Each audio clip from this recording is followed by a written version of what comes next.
Hello, everyone. You're watching Outnumbered. I'm Harris Faulkner, here with my co-hosts, Kayleigh McEnany and Emily Campagno. Also joining us, Culture Plus Group co-founder and CEO Lily Jill Valletta, and Fox News contributor Douglas Murray. It's going to be a hot one.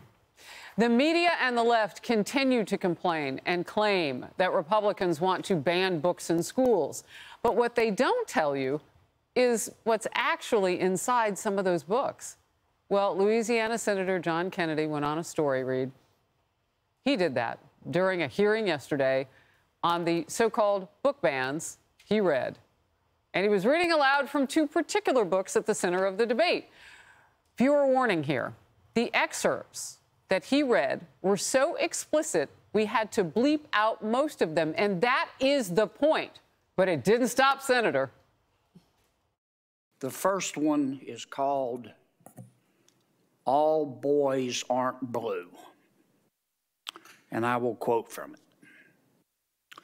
I put and got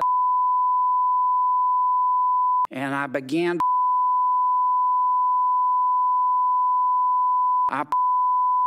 and kissed him while he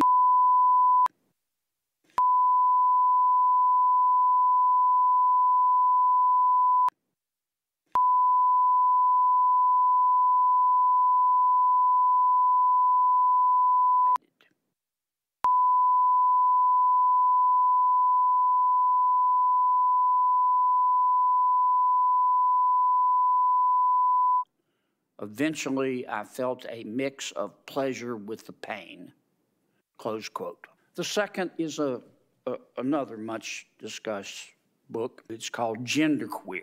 I got a new...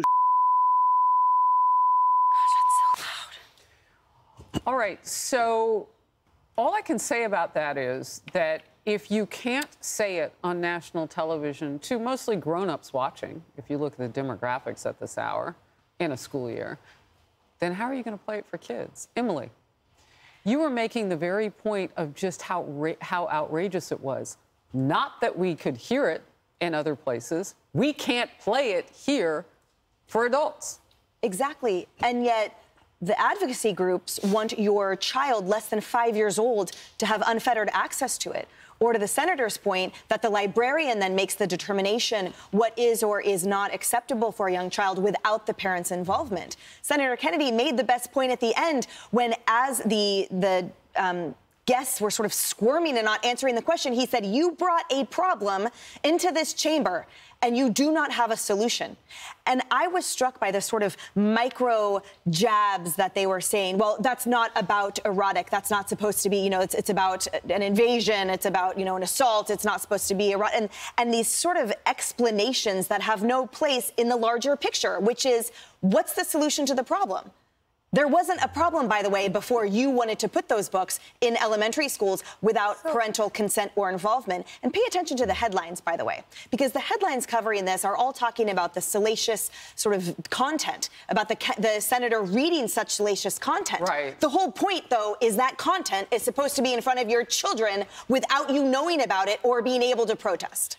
Yeah. So, Douglas, I mean, you furthered just the wrong origins of this conversation by the side that would support putting these books in front of 5-year-olds or even less.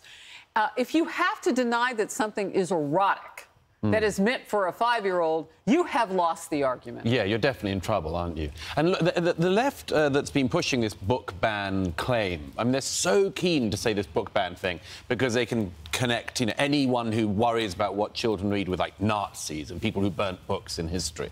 They're so keen to do that that when you look at the reaction of the left-wing media today to what Kennedy did, they're all doing this thing of, what's this old senator doing, reading out all these dirty words? You think, you know, and this is a very common tactic in the gender nonsense sort of wars, is that it's people like Kennedy's critics who are talking about transitioning minors. It's not Kennedy. It's Kennedy's critics who are making up all of these bewildering claims about gender. It's not him. He's simply pointing to it. There's one other thing which I've got to say very quickly on this, if I may. He quoted from this book, Genderqueer. This stuff, and we've discussed this before on this show, this stuff is completely confusing to minors, and we have to start from the following basis.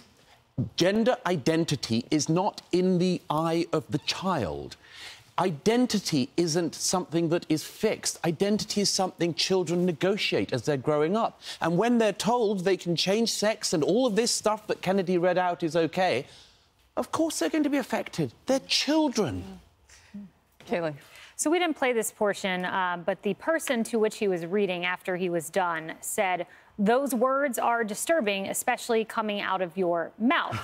Okay, so they're disturbing coming out of a senator's mouth.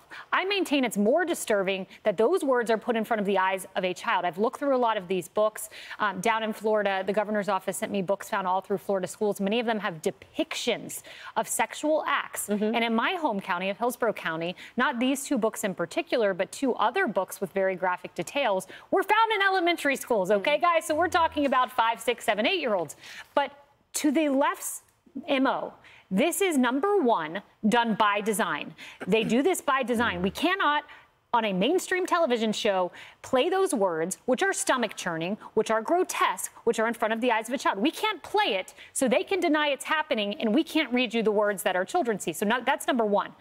Number two, they frame this in the issue of LGBTQ. So in the case of the Florida governor, they said it's a don't say gay bill. This has nothing to do with gay or straight. Absolutely. This has to do with sexuality, with describing acts to children that should not be described to any child. I don't want my daughter knowing about these things, gay, straight, or otherwise. So they frame it in these packages. The public runs with it. But I maintain any pollster in America, take the words, take out the bleeps, go poll America on the words Senator Kennedy said. Should it be in front of children? 99-1. They will be no. And I don't want to meet the 1% of sickos who want kids reading that. So, Lily, I'm concerned about the early sexualization of our kids. And I had a mom tell me yesterday that her child came home, they're very young, and a little boy had gotten in trouble in class because a girl sent a full frontal nude picture of herself to him. So everybody's in trouble, I guess, in that scenario, because I'm sure he shared it.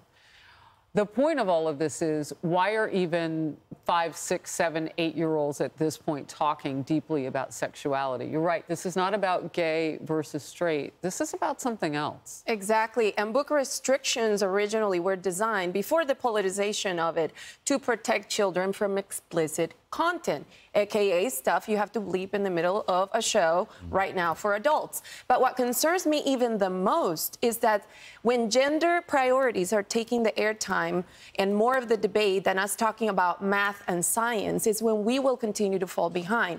I was looking at numbers, and we continue to be at the bottom list of the most industrialized nations in our achievement numbers, and they keep eroding. So where are we putting our priorities? What is this doing to the fabric of our culture, our competitiveness, and where we are putting the resources to really support kids? Right. Well, again, we bleeped because some adults have children at home with them, and we wanted to do you the favor of not having to listen to what he was saying. But it was necessary to know about it. Hey everyone, I'm Emily Campagno. Catch me and my co-hosts Harris Faulkner and Kaylee McEnany on Outnumbered every weekday at 12 p.m. Eastern, or set your DVR.